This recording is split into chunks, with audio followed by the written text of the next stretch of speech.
जिसे संत सम्राट सदगुरु कबीर साहब ने बीजक के एक साखी के माध्यम से बताया है। बौ बंधन से बांधिया एक बेचारा जीव, केवल छूटे आपने कीर छुड़ावे पीव। इसमें दो बातें आई हैं। ये जीव बहु बंधनों से बंधा है, जन्म जन्मांतरों से इस शरीर और संसार के संबंध से बहुत बंधन बनते चले आए। इन बंधनों से छूटने का, इन वासनाओं से छूटने का एक ही उपाय है, या तो उसमें स्वयं का बल हो,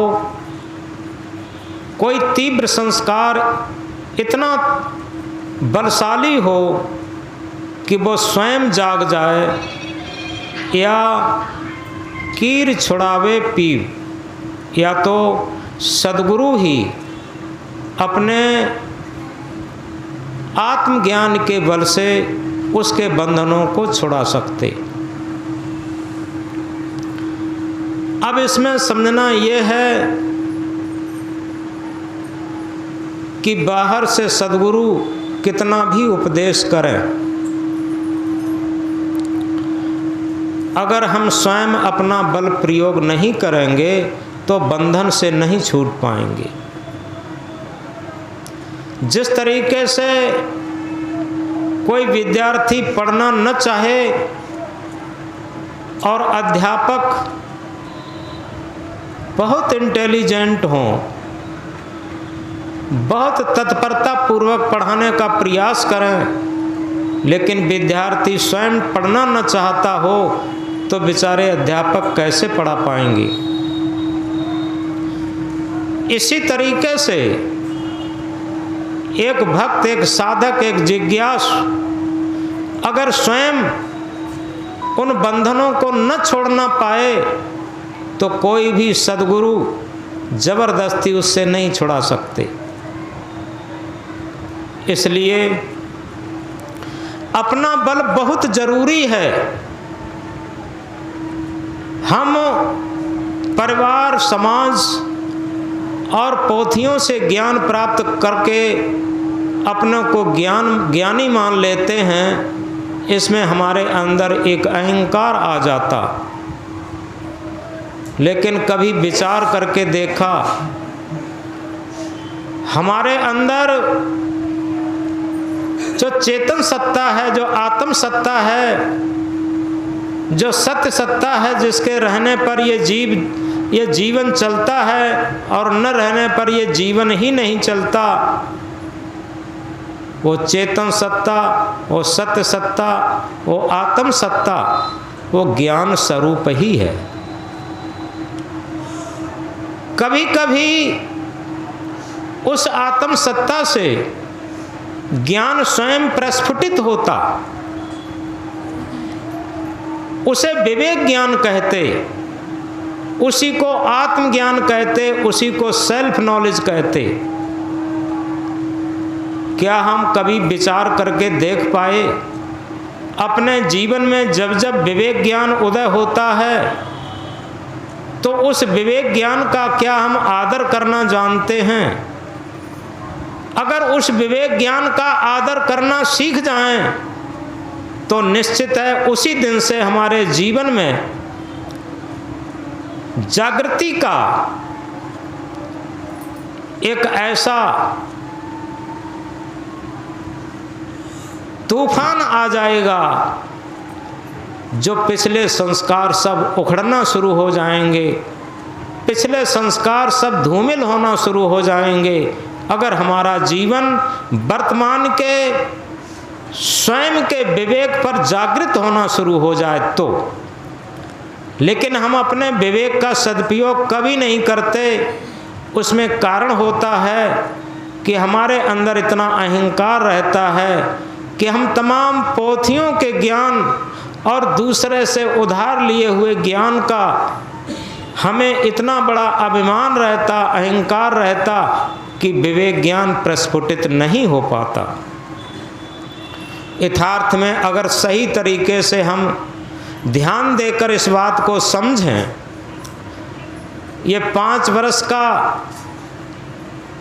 जो ध्रुव छोटा बालक और एक दिन अपने पिता उत्तानपाद की गोद में खेल रहा था, उसकी जो छोटी रानी सुरच थी, उसने ध्रुव को चांटा लगा दिया और ये कहा, खबरदार, तू राजा की गोद में खेलने की कभी हिम्मत मत करना।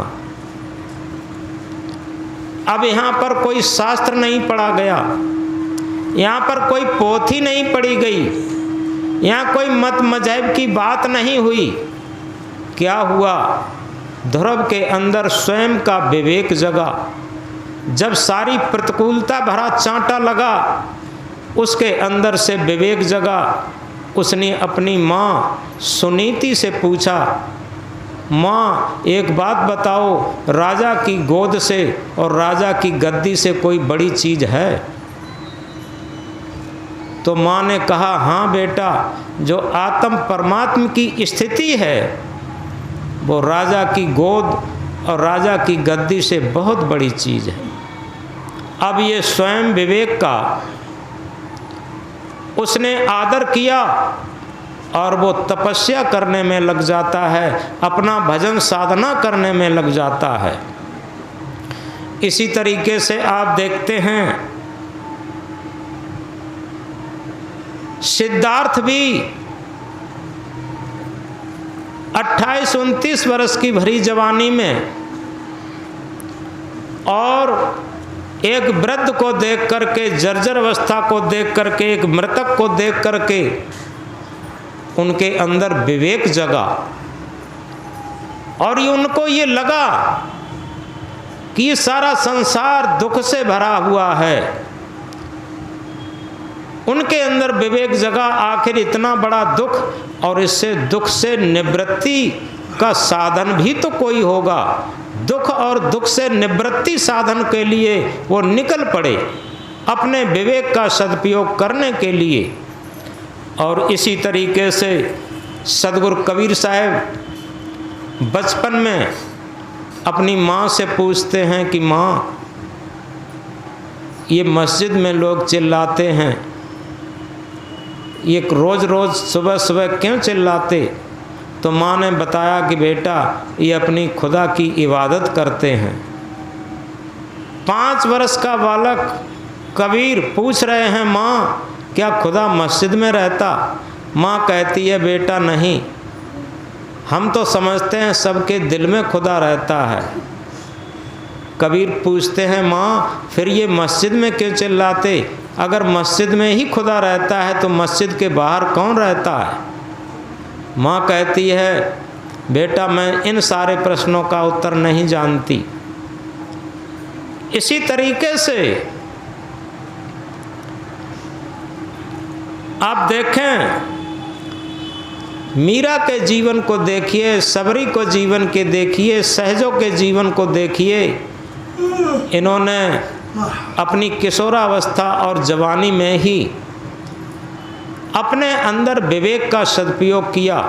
मीरा ने भी, जो एक राजस्थान की राणा परिवार की, छत्राणी परिवार की राजरानी थी, और अपने जीवन को समझने के लिए, अपने जीवन के दुख को समझने के लिए और दुख से निवृत्ति के लिए वो अपने रविदास गुरु के पास जाती है। और उसके संबंध में है कि मीरा मगन भई गलियां गलियां गुरु गुण गाने लगी। अपने गुरु के गुण क्यों गा रही है? क्योंकि उसने अपने सदगुरु से दुख से निवृत्ति का साधन पा लिया। जब तक हमें दुख से निवृत्ति का साधन नहीं मिला, तब तक हमारा जीवन जागृत नहीं होता। हमारा जीवन जागृत तभी होता है जब दुख से निवृत्ति के साधन पर हमारा जीवन चलने लगता। तो इस प्रकार इस बात को हम गहराई से समझें कि जो हमारी चेतन आत्मा है, जिस सत्य पर हमारा जीवन चलता है, वो ज्ञान स्वरूप ही है और उसके अंदर से ज्ञान निकलता है, प्रस्फुटित होता। उसे विवेक ज्ञान कहते हैं, उसे आत्मज्ञान कहते हैं, उसे सेल्फ नॉलेज भी कहते हैं। इसीलिए सद्गुरु ने कहा, आत्मज्ञान बिना नर भटके, कोई मथुरा कोई काशी। आत्मज्ञान के बिना ही तो लोग सब भटक रहे। आखिर ऐसा कोई भी व्यक्ति नहीं होगा जिसे पोथी का ज्ञान न हो, लेकिन पोथी के ज्ञान से दुख नहीं मिट सकता। पोथी के ज्ञान से हमारा जीवन जागृत नहीं हो सकता। पोथी के ज्ञान से हमारा बंधन नहीं कट सकता। जब भी बंधन कटेगा, जब तक दुख की निवृत्ति होगी, जब तक मुक्ति और शांति की प्राप्ति होगी, जब तक स्वरूप स्थिति आत्म स्थिति प्राप्त होगी, तब अपने विवेक के आदर से ही होगी। जब हम अपने विवेक का आदर करना सीख जाएंगे, तभी हमारा जीवन जागृत होगा। जागो लोगो मत सुबो, ना कर नींद से प्यार, जैसा सपना रैन का वैसा यह संसार। जागो लोगो मत सुबो। हम लोग जागते हुए भी सो रहे। जागते हुए सोना क्या है? यही है कि हमें मन में तो लगता है कि हम जाग रहे हैं, लेकिन सो रहे हैं। तब जानो सोवत से जागे, विषय वासना मन से त्यागे। जिस क्षण हमारा मन निर्वासनिक स्थिति में होकर के निर्मल और पवित्र स्थिति में होता है, वो क्षण हमारा जागृति का क्षण होता। और ऐसे क्षण बड़े बड़े राजा महाराजाओं के भी जीवन में आए।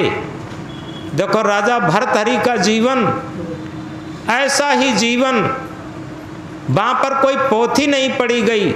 अपनी रानी पिंगला में बहुत आसक्त था, और उस रानी की जब करतूत उसने देखी तो उसे होश जगा। क्या होश जगा? उसके अंदर विवेक जग गया कि हम रानी को बहुत चाहते हैं और रानी हमें न चाह करके घुड़सार के दरोगा को चाहती है, और घुड़सार का दरोगा रानी को न चाहकर एक वैश्या को चाहता है, और वैश्या एक पुरुष को नहीं चाहती, वो अनेक को चाहती है। इस तरीके से इस संसार में इस चाहना का एक भयंकर रूप है, और इसलिए इसमें कोई स्थायित्व नहीं है। ये विवेक जगा और वो राजधानी रानी सब कुछ छोड़ करके और राजस्थान की अरावली पहाड़ियों के बीच में तपस्या के लिए निकल पड़ा। यहाँ पर कोई ग्रंथ नहीं पढ़ा गया, कोई पोथी नहीं पढ़ी गई, केवल उसे जागृति मिली और उसने अपने विवेक का आदर करते हुए चला गया। राजा भर्तहरि का वैराग्य प्रसिद्ध है, एक भर्तहरि वैराग्य एक पुस्तक ही है। तो इस तरीके से हम जीवन में इस बात को गहराई से समझें कि जब जब विवेक जागृत होता है अपने अंदर, तो एक अलग तरीके की जागृति होती है। उसमें ज्ञान फिर रटना नहीं पड़ता, ज्ञान अंदर से प्रस्फुटित होता है, और ऐसा ज्ञान प्रस्फुटित होता है जिससे हमें शांति मिलती।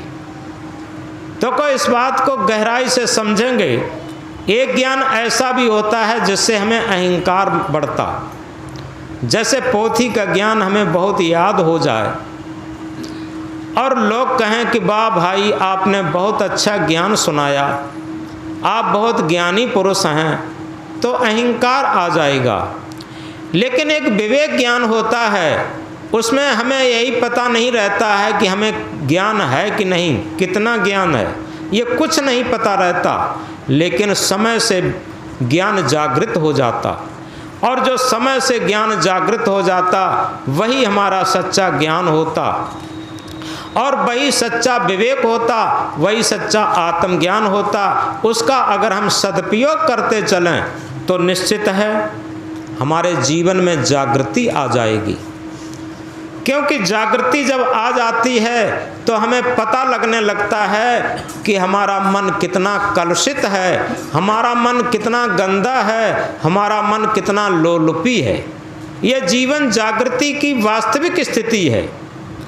जब तक हमारा जीवन जागृत नहीं होता तब तक हम थोपे हुए ज्ञान के द्वारा अपने को ज्ञानी मानते रहते, और जब अपने अंदर से स्वयं विवेक जगने लगता तो हमें पता नहीं रहता कि हमारे अंदर कितना ज्ञान है।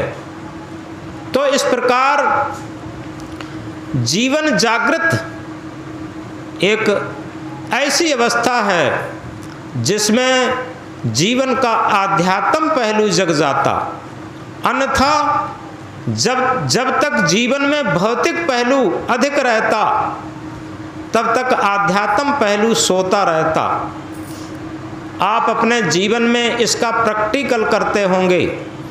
कितना बड़ा ज्ञान हो, कितना बड़ा ज्ञान हो, लेकिन जब मन इंद्रियों की लोलुपता में जीवन व्यतीत होता है तो वो थोपा हुआ ज्ञान कोई काम नहीं करता। और कुछ भी ज्ञान न हो, जिस क्षण विवेक जग जाए, आत्मज्ञान प्रस्फुटित हो जाए तो हमारा जीवन जागृत हो जाता।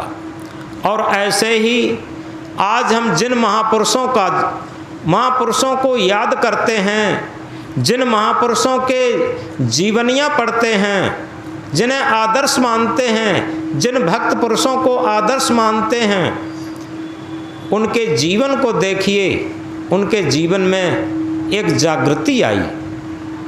तो इस तरीके से हम समझ नहीं पाते।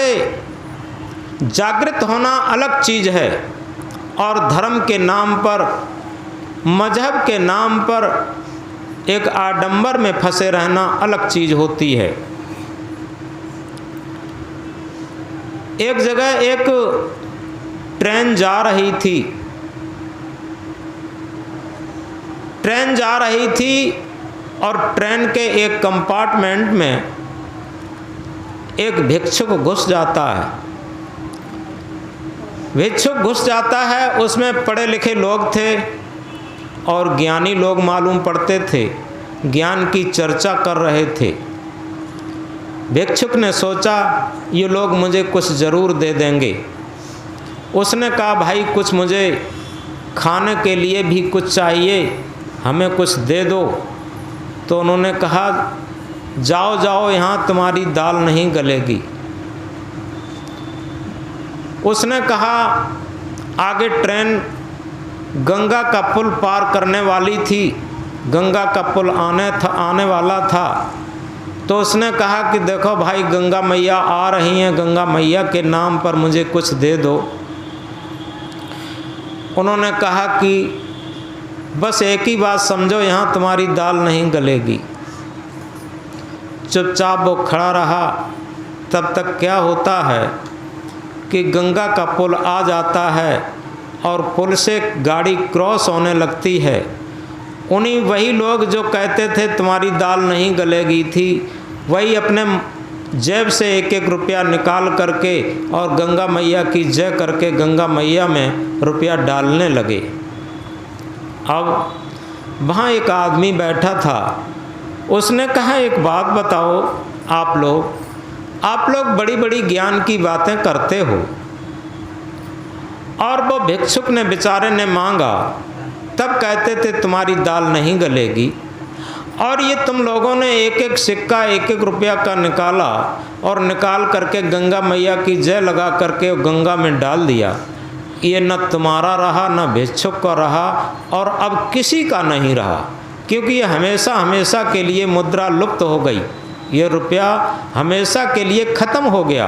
अगर ये तुमने इस भिक्षुक को दिया होता तो ये कहीं दुकान से जा कर के कुछ खा पी लेता तो ये चलन में बना रहता।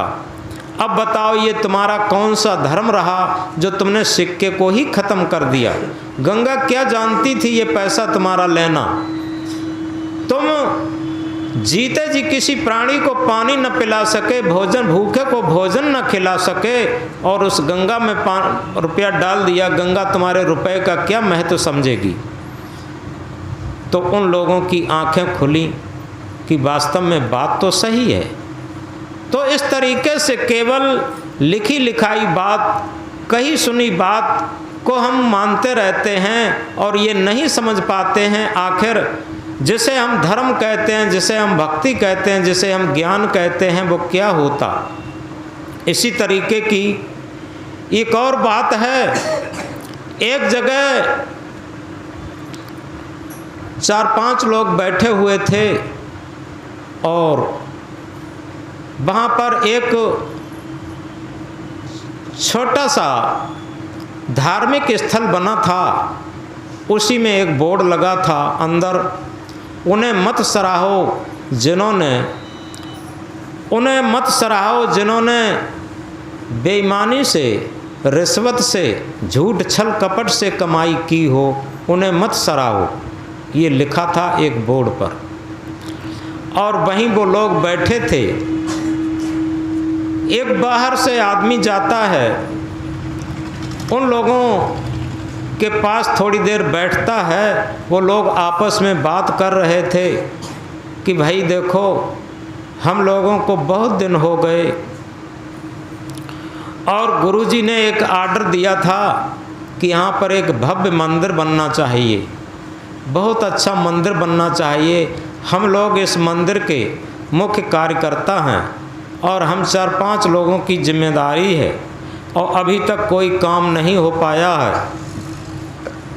अब क्या करना है, पैसा आखिर हम लोगों के पास है नहीं और कहाँ से पैसा आए। उसी में से एक खादी का कुर्ता पहने हुए खड़ा हुआ और खड़े होकर के कहा, देखो हम एक तरकीब बताते हैं तुम्हें कि हम लोगों के पास भी पैसा नहीं है और कोई इस तरीके से देने वाला तो है नहीं। हम लोग ये जो सरकारी कर्मचारी होते हैं वो उनके पास बहुत पैसा आता है और उसमें 3-4 विभाग अपने ग्रहण कर लें। जैसे एक PWD विभाग है, उसमें बहुत पैसा आता, एक वन विभाग है, उसमें बहुत पैसा आता, और इसी तरीके से पुलिस विभाग है, उसमें भी बहुत पैसा आता। तो ऐसे 3-4 डिपार्टमेंट हैं, इसमें बहुत पैसा आता और इनको रिश्वत भी बहुत मिलती है, नंबर 2 का पैसा भी बहुत मिलता है। और इन लोगों से हम लोग संपर्क साधें और इन लोगों से एक डिपार्टमेंट से 1-1 लाख रुपया लें, 3-4 लाख रुपया हो जाएगा और 3-4 लाख रुपया में एक मंदिर तैयार हो जाएगा। ये योजना बना रहे थे। और जब बाहर से एक व्यक्ति गया था, वो पढ़ रहा था कि उन्हें मत सराहो जिन्होंने नंबर 2 की कमाई की हो। तो सोच रहा था कि ये बोर्ड में और इन लोगों की बात में बहुत ज़मीन आसमान का फ़र्क है। मन में सोच रहा था। तब तक क्या होता है, उन लोगों ने विचार किया ये बोर्ड तो अंदर लगा है, इसे हम लोग तो जान ही गए हैं, अब इसे बाहर टांग दो। और अब इस बोर्ड से कोई काम नहीं रहा, इस बोर्ड को बाहर टांग दो। उन्होंने बोर्ड बाहर टांगा, बाहर टांग दिया और निकल गए। कुछ दिनों में पैसा लेकर के आए और वहाँ एक भव्य मंदिर तैयार किया और भव्य मंदिर तैयार करके उस मंदिर पर वही बोर्ड टांग दिया कि उन्हें मत सराहो जिन्होंने नंबर 2 से पाप कमाई से पैसा कमाया हो, उन्हें मत सराहो। अब वही व्यक्ति दोबारा आता है और देखता है, वो सोचता है कि आखिर इस तरीके के ज्ञान से क्या आवश्यकता, क्योंकि ये बोर्ड मैंने पहले भी पढ़ा था और देखा था और उन्हीं नंबर 2 की कमाई से ये भव्य मंदिर खड़ा है और फिर भी बोर्ड वही लगा है कि उन्हें मत सराहो जो जिन्होंने नंबर 2 की कमाई और पाप कमाई की हो। और ऐसे पैसे देने वाले को मत सराहो। और उन्हीं के पैसे से ये भव्य मंदिर बनाकर इन्होंने खड़ा किया है। आखिर ये उधारी का ज्ञान, उधारी का सौदा क्या काम करेगा। तो इस तरीके से ये एक उदाहरण इस बात का संकेत करता है, हम ज्ञान की बातें तो बहुत जान जाते हैं, लेकिन उन ज्ञान की बातों को आचरण में न उतार करके केवल मौखिक और बोर्ड तक ही सीमित रखते हैं। तो इसलिए हम याद रखें कि अभी हम कह रहे थे, बहुबंधन से बांधिया एक बेचारा जीव, केवल छूटे आपने कीर छुड़ावे पीव। ये जीव अनादि काल से बहुत बंधनों से बंधा है। और यदि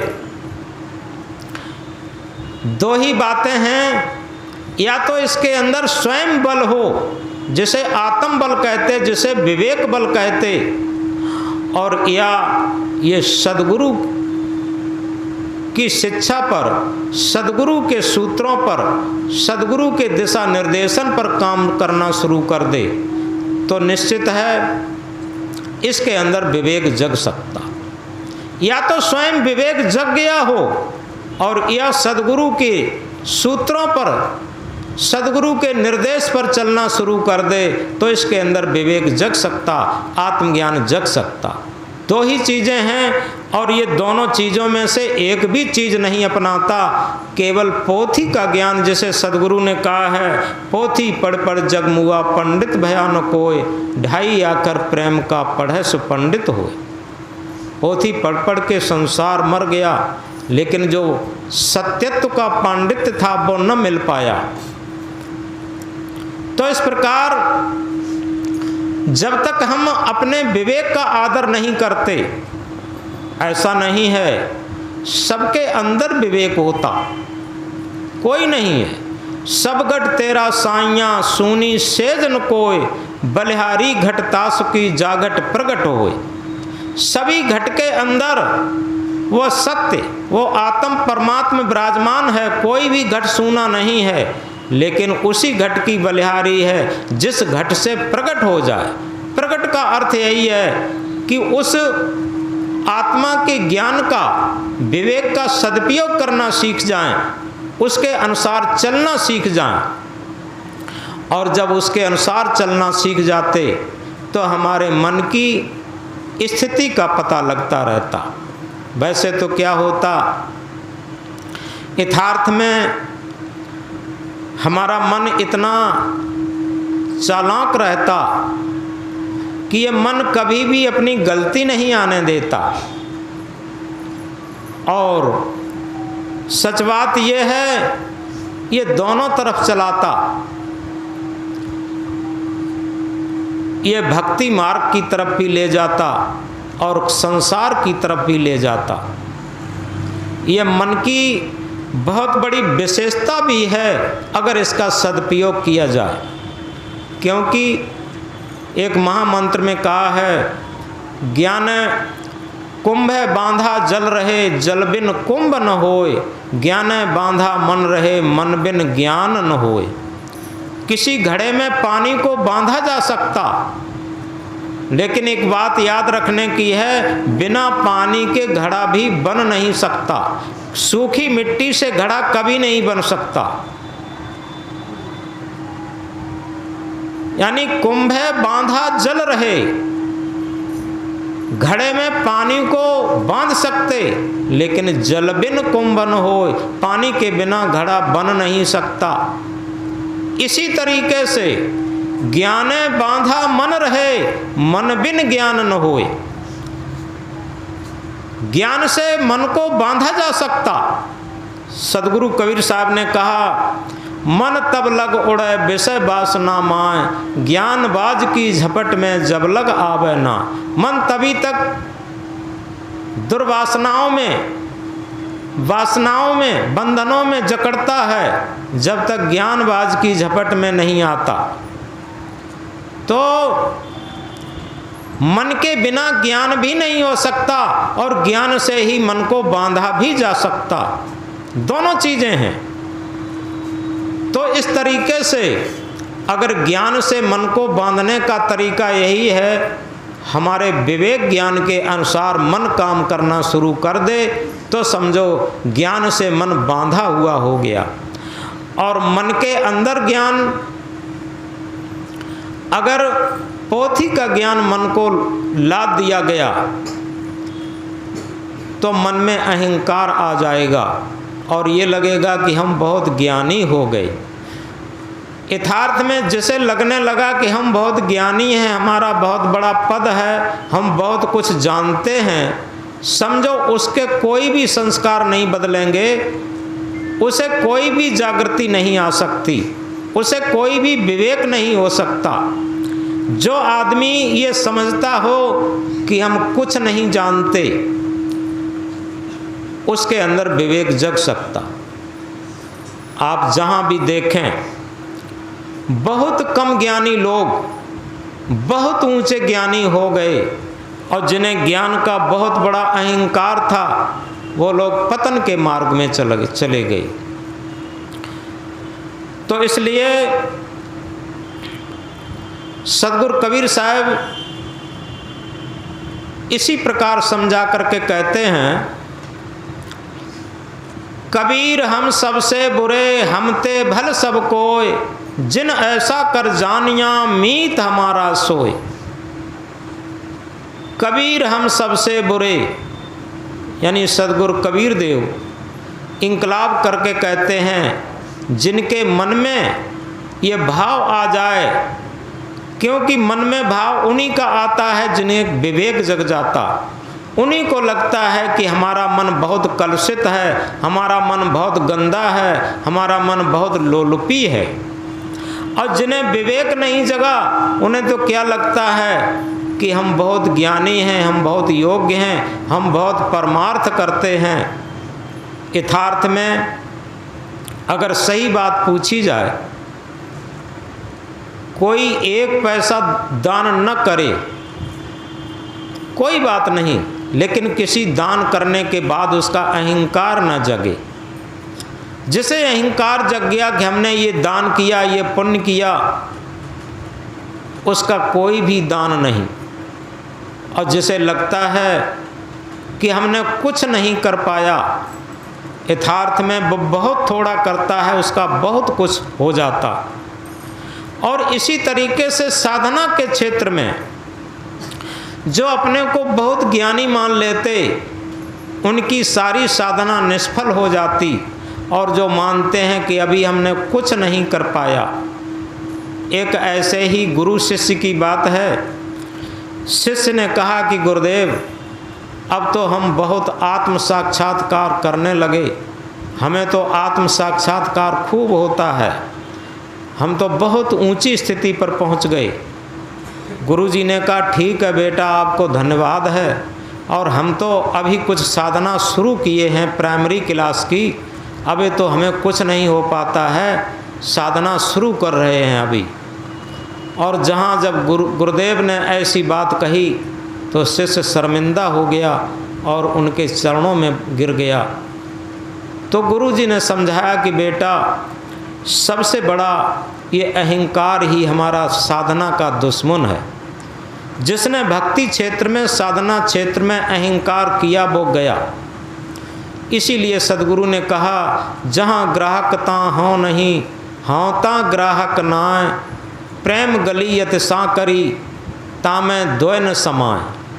जहाँ जिज्ञासु की भावना होती है, ग्राहक की भावना होती है, वहाँ अहंकार की भावना नहीं होती। और जहाँ अहंकार की भावना होती है, वहाँ जिज्ञासु की भावना नहीं होती, साधना की भावना नहीं होती। सत्य की गली, प्रेम की गली, आत्म परमात्मा की गली इतनी सकरी होती है, उसमें दो चीज़ें एक साथ नहीं जा सकती। जहाँ काम तहाँ राम नहीं, जहाँ राम नहीं काम, तुलसी दोनों होत नहीं, रवि रजनी एक ठाम। जहाँ आत्म स्वरूप घट घट रमैया राम स्वरूप है, वहाँ कामनाएं नहीं हैं, अहंकार नहीं है। और जहाँ कामनाएं और अहंकार हैं, वहाँ राम स्वरूप नहीं है। तुलसीदास जी कहते हैं कि रात्रि और सूर्य दोनों एक साथ नहीं रह सकते। तो हम कह रहे थे एक सदगुरु कबीर साहब का महामंत्र, बौ बंधन से बांधिया एक बिचारा जी, कीवल छूटे आपने कीर छुड़ावे पी। सदगुरु कबीर साहब ने अपने बल को बहुत महत्व दिया, जिसे आत्म बल कहा, आत्म ज्ञान कहा, आत्म संयम कहा। अंग्रेजी के कोटेशन में अगर कह दें मिला के, self reverence, self knowledge, self control, these three alone lead life to sovereignty. आत्मज्ञान, आत्म संयम और आत्मविश्वास ये जीवन को परम शक्ति संपन्न बना देते हैं। सदगुरु कबीर साहब ने इन बातों को बहुत महत्व दिया। जिनके अंदर आत्मबल जग गया, जिनके अंदर आत्म संयम जग गया और उनके अंदर आत्मज्ञान प्रस्फुटित हो गया, और तभी कहा आत्मज्ञान बिना नर भटके, कोई मथुरा कोई काशी, पानी में मीन प्यासी, मोह सुन सुन आवे हाँसी। यथार्थ में आत्मज्ञान किसी पोथी की चीज नहीं है। आत्मज्ञान स्वयं प्रस्फुटित ज्ञान है। जब हमारे अंदर आत्मज्ञान प्रस्फुटित होता है तो निश्चित है सबसे पहले हमें अपनी कमी नज़र आती है, गलतियां नज़र आती, खामियां नज़र आती हैं। और जब तक हमें हमारी गलतियां खामियां नज़र न आएँ तब तक समझो हमें अंदर से विवेक ज्ञान जागृत नहीं हुआ।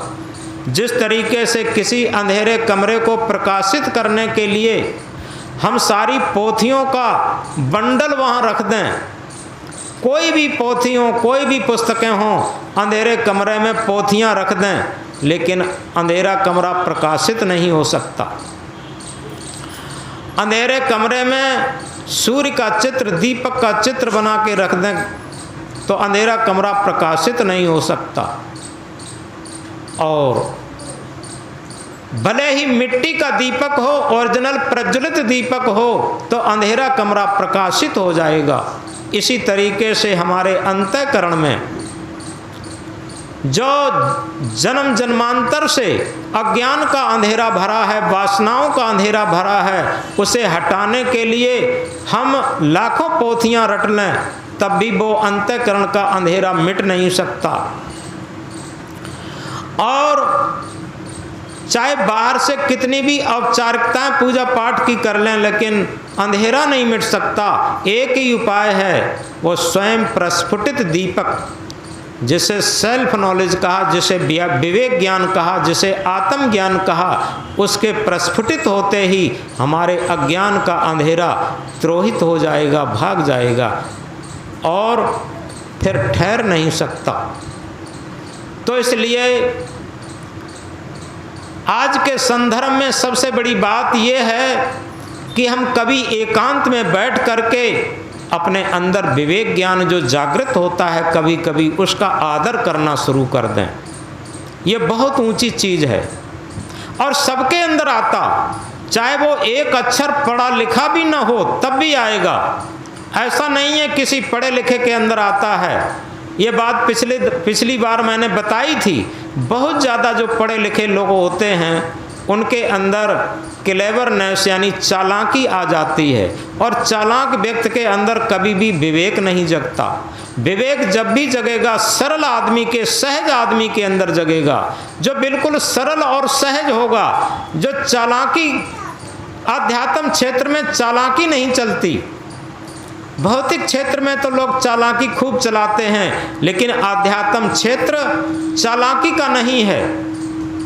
वहाँ पर जितना सरल और जितना सहज होता चला जाए, जितना सरल, जितना सहज, स्वाभाविक जीवन, क्योंकि स्वाभाविक जीवन उसे कहते हैं जो आत्मा के तल पर जिया हुआ जीवन ही स्वाभाविक जीवन है।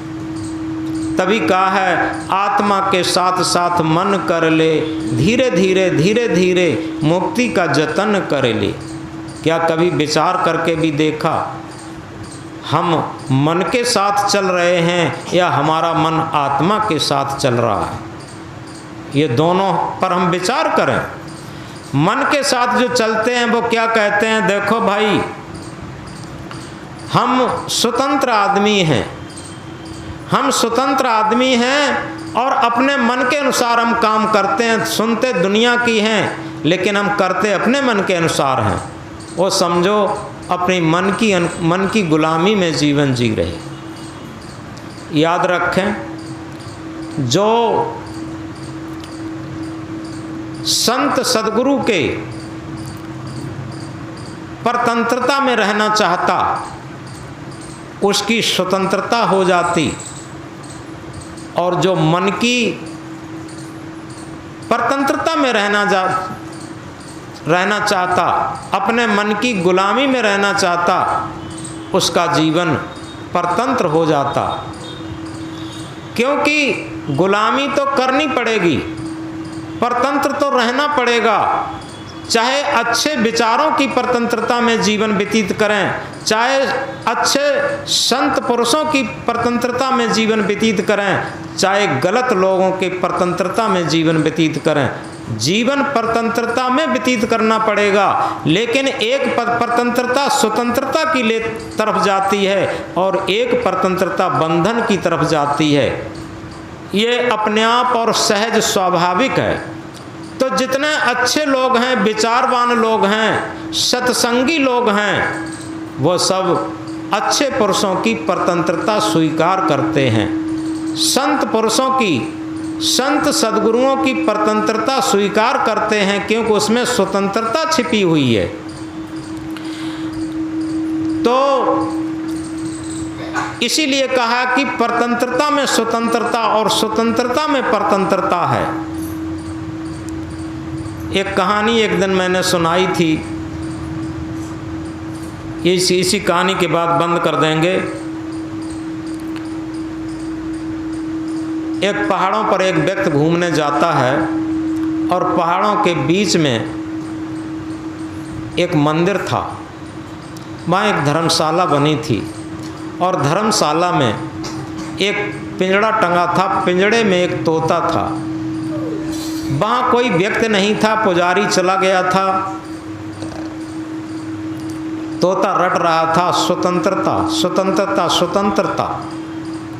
जो व्यक्ति बाहर से गया था, एक यात्री था, उसने उस तोता की भाषा को समझा। उसने सोचा ये पिंजड़े में से निकलना चाहता है।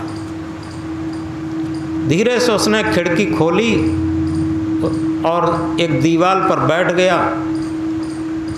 तोता निकला नहीं खिड़की में से, खिड़की खुली हुई है और स्वतंत्रता स्वतंत्रता रट रहा है। यात्री ने समझा कि ये समझ नहीं पाया कि खिड़की खुली है, उसे हम निकाल देते हैं। और निकालने के लिए जैसे ही अंदर हाथ बढ़ाता है, वो अपनी चोंच से उसकी उंगलियों में घाव कर देता है। वो बैठ गया। उसने सोची बात क्या है, खिड़की भी खोल दी, निकालना भी चाहते हैं और ये स्वतंत्रता स्वतंत्रता रट भी रहा है। तो वो थोड़ी देर बैठ गया, फिर स्वतंत्रता स्वतंत्रता रटने लगा तोता।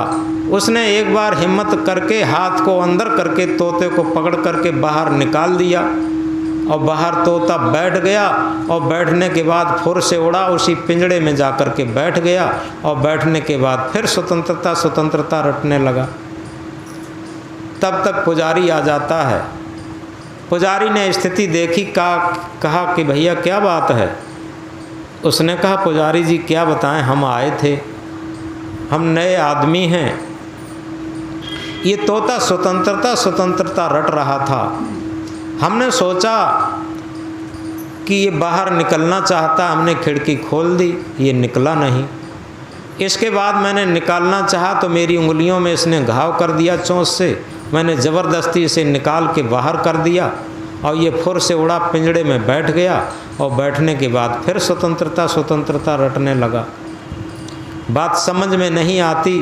पुजारी ने कहा कि भले आदमी, इसमें बात समझने की क्या है, ये तो पूरा संसार यही करता है, पूरा संसार यही करता है जो तोता करता है। क्यों? सब लोग मुक्ति मोक्ष कल्याण चिल्ला रहे हैं लेकिन बंधन छोड़ना नहीं चाहते। जैसे ये पिंजड़ा, ये तोता पिंजड़ा नहीं छोड़ता। कबीर साहब ने कहा है, चाहत सुख दुख संग न छाड़ा। चाहते तो सभी सुख हैं लेकिन दुख का साथ नहीं छोड़ना चाहते। चाहते तो सभी मुक्ति हैं लेकिन बंधन का साथ नहीं छोड़ना चाहते। सब तोते जैसी कथा है। उस पुजारी ने कहा कि लगता सब मुक्ति मुक्ति चिल्ला रहे हैं, सब कल्याण कल्याण चिल्ला रहे हैं, लेकिन बंधन का कोई साथ नहीं छोड़ना चाहता। सब जानते हैं। इसी को कबीर साहब ने कहा, चाहत सुख दुख संग न छाड़ा, भंवर जाल विच आसन माड़ा। चाहते तो सभी सुख हैं, लेकिन दुख का साथ नहीं छोड़ रहे। चाहते तो सभी मुक्ति हैं, लेकिन बंधन का साथ नहीं छोड़ रहे। तो इसलिए चाहते तो सभी हैं विवेक और आत्मज्ञान, उसकी बात भी करते हैं, लेकिन अविवेक और अज्ञान की बात को नहीं छोड़ रहे, मन की गुलामी को नहीं छोड़ रहे। तो इस तरीके से आज हमने कबीर साहब की एक महामंत्र पर थोड़ा निवेदन किया। बव बंधन से बांधिया एक बेचारा जीव, केवल छूटे आपने कीर छुड़ावे पी। यथार्थ में बंधन बहुत छोटा होता, हम समझ नहीं पाते, लेकिन मन के मोह की वजह से छोड़ नहीं पाते। बंधन कुछ है ही नहीं, क्योंकि जहाँ पर हमारा मन बंधा हुआ है वही बंधन है। और सबसे बड़ा बंधन है स्वार्थ। एक ही बात समझ लें, इसमें गृहस्थी और विरक्ति का भी सवाल नहीं है। सवाल है कि हमारा मन जितना स्वार्थी और जितना लोलुपी होगा, उतना ही हम बंधन में होंगे, और जितना हमारा मन निस्वार्थ और निस्वार्थ होगा, उतना ही हम बंधन मुक्त होंगे अपने आप। ये सूत्र की बात है। तो इसलिए हम किसी का उपकार करना चाहते हैं, सच्चा उपकार यही है कि हम निस्वार्थी जीवन में आ जाएं। दुनिया में सबसे बड़ा उपकार यही हो जाए। हम परमार्थ के आड़ में और अपना स्वार्थ पूर्ति करते रहते, ये सबसे बड़ा अज्ञान और सबसे बड़ा बंधन है। इसीलिए कहा, निस्वार्थ स्वार्थ दे सज्जन का, निस्वार्थ स्वार्थ दे सज्जन का, सच्चा उपकार यही तो है। जब सज्जन व्यक्ति निस्वार्थ का साथी हो जाए, तो दुनिया में इससे बड़ा उपकार कोई नहीं हो सकता। तो इसलिए हम याद रखें, जहाँ भी हैं, जिस स्थिति में हैं, निस्वार्थ भावना से जीना शुरू कर दें। हम अपने विवेक का आदर करना शुरू हो जाएंगे, और हमारे अंदर धीरे धीरे आत्मबल, आत्मज्ञान और आत्मविश्वास बढ़ता जाएगा। और यही सद्गुरु कबीर साहब का, और कहना चाहिए जितने भी विवेकी संत गुरुजन हुए हैं, उनका सबका यही उपदेश है और यही रास्ता है। इसलिए हम इस महामंत्र को याद करते हुए कि बव बंधन से बांधिया एक बेचारा जीव, केवल छूटे आपने कीर छुड़ावे पी। बोलो सद्गुरुदेव की।